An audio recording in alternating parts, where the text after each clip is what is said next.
प्रत्येकाच्या आयुष्यात ती यशाची पहाट नक्की येतेच, केवळ त्याला कष्टाची जोड असली पाहिजे। व्यवसाय करण्यासाठी खूप मोठ्या भांडवलाची गरज असते हे आपण आजवर ऐकत आणि पाहत आलो असेल, पण आज आपण जे पाहणार आहोत त्यानं आम्हाला निशब्द केलंय। व्यवसाय करण्यासाठी हवी असते इच्छाशक्ती, कष्ट करण्याची धमक आणि सचोटी। हे आपल्याला दाखवून दिलंय 80 वर्षांच्या आजी साखरबाई आणि 85 वर्षांचे आजोबा सुदाम शेकडे यांनी।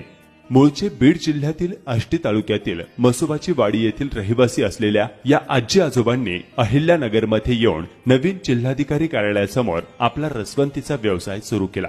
आजोबांनी हाताने चरखा फिरवायचा आणि आजींनी ग्राहकांना रस द्यायचा आणि त्यातून दिवसभरात 1000 रुपयांचे तोंड पाहायचेच हा त्यांचा नित्यक्रम। या वयात कोणावरही अवलंबून न राहता स्वकष्टातून आणि स्वाभिमानाने 4 पैसे कमवणाऱ्या या आजी आजोबांची प्रेरणा घेणं खरंच गरजेचं आहे।